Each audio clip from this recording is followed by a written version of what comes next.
Hey, my name is Jemmy Morris. I'm a pickleball coach and instructor, but more importantly, I'm a player and I just love to study the game.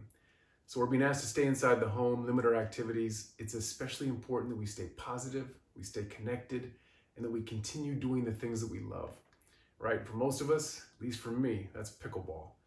So over the next few weeks and months, we're gonna put out a series of videos on drills and workouts that can be done inside the home. They're gonna help improve our pickleball game. All right, so let's just jump right in with series number 1, hand-eye coordination. Okay, so what is hand-eye coordination and how does it relate to pickleball? Well, basically it's the eye processing information, passing it through to the brain, to the hand to make a coordinated movement to complete a task. Simply stated, the eye tells the hand where to be.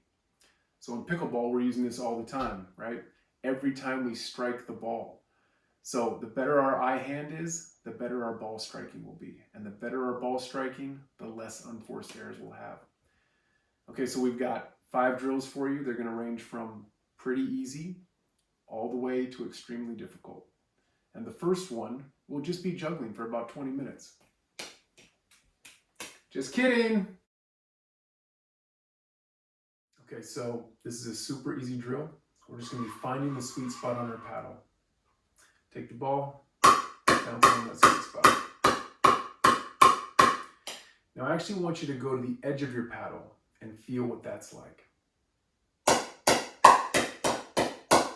And so it doesn't sound as good, doesn't feel as good. It's much harder for me to lift that ball. So when we find the sweet spot, we're making things much easier on ourselves. This feels easy. Okay, so I'm doing 3 things when I'm doing this drill. I'm training my eye to watch the ball hit the sweet spot. I'm training my body to feel what it's like. And I'm also training my ear to hear for the sweet spot. I want you to do forehand and backhand. And we're also going to have you change the height so you can keep it on the paddle without stopping. We will also do a front and back, so it'll look like this.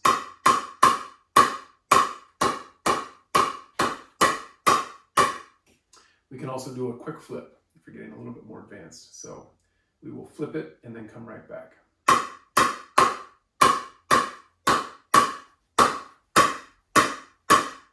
It's actually a pretty good forearm workout too. So I recommend trying on both sides. Use your offhand, and I guarantee you will move around a little bit more with your offhand. Now the reason we love this drill so much is because if you don't have somebody to play with or you don't have a wall to hit against, this is actually the best way to simulate a ball strike to keep that muscle memory so that when you do jump back out on the court, it won't be so foreign to you. Okay, so set a timer and do this for 5 minutes. Blind toss, love this one.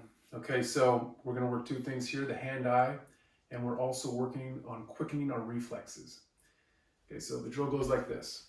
We'll take an athletic stance. We're just gonna toss the ball from one hand to the other. But we're gonna close our eyes to start, and midway through, we're gonna open them and try to catch the ball. So here we go.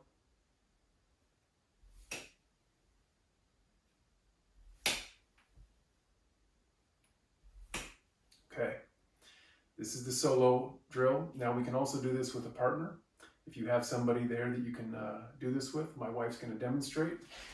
So again, I'm going to take the athletic stance. I'll close my eyes, and then at some point she's going to say, now, when it's time for me to open my eyes. Okay. Now. Oh, yes. Now. Oh, got it. One more. Now. Oh, that was easy. She's too nice to me. But this is super addictive. I could do this drill all day long. So set a timer, do it 5 minutes, see how many you get, and see if you can close your eyes for a little bit longer each time. All right. 97, 98, 99, 100, 101. Oh, hi. Edge of insanity. This edge will drive you crazy, but it's super fun and very addictive. So we've all seen somebody doing this, right? And maybe we thought, hey, that looks cool, but there is no way that I can do that. Well, guess what? You can, and I'm going to teach you how. All right, so the easiest way to start this is by simply doing one and catching the ball. So 1 and catch, 1 and catch. Once we feel comfortable with that, we move to 2. 1, 2, and catch. It's really important that we don't just start tapping the ball and seeing how many we can get right off the bat, okay? That's gonna be super frustrating. So we've gotten to 2, 1, 2, and we catch. Maybe once we get to 3, 1, 2, 3, we see how many times in a row we can get to 3. 1, 2, 3, that's 2 times. 1, 2, 3, that's 3 times, and so on and so forth. So set goals for yourself, right? Get to 10, get to 50. Once we start to become really proficient at tapping the ball on the edge of our paddle, there's some natural progressions we can take to make things even a little bit more difficult. So the first one would be to add some height to the ball and keep tapping. So we're here, tap it up and keep tapping, up, keep tapping, up, keep tapping. Another one would be to add some speed, okay? So maybe we set a timer for 1 minute and see how many times we can tap in 1 minute.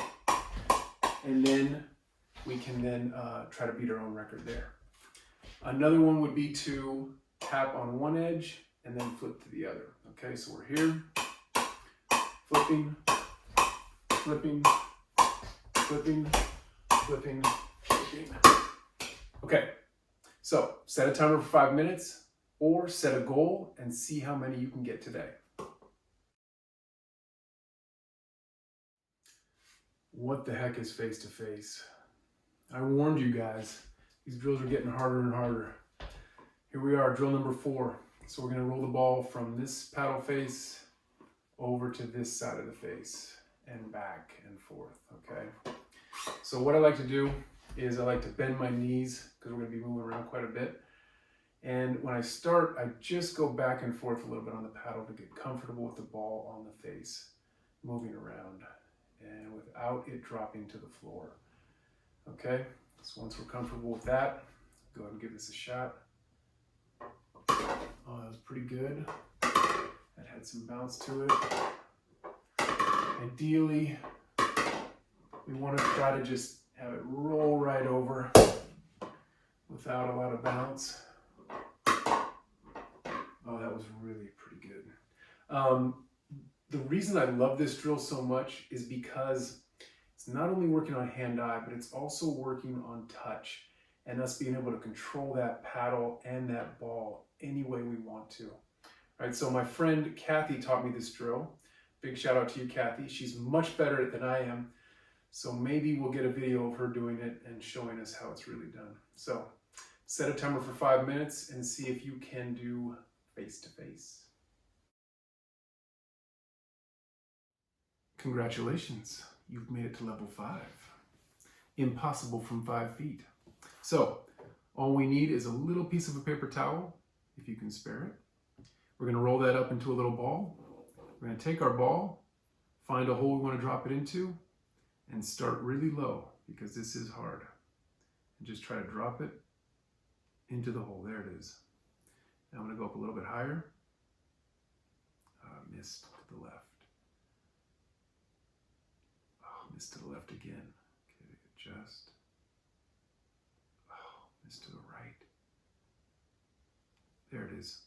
So the reason I love this drill so much is because we're getting instant feedback on our misses. So we can recalibrate and adjust, right? I can see where I'm missing. If I'm missing to the left, I move a little bit over to the right.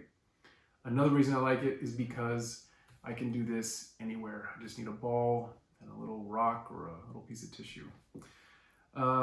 It's impossible from 5 feet. I challenge anybody to do it from 5 feet. Send me a video. It's got to be in slow-mo. I will try it from 3 feet. See how close I get.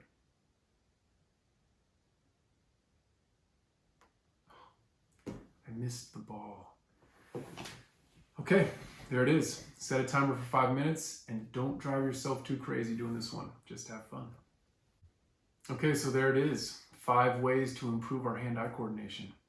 Thank you so much for joining us. We hope you enjoyed the video. Please feel free to leave comments or questions down below. And I hope to see you on the court sooner rather than later.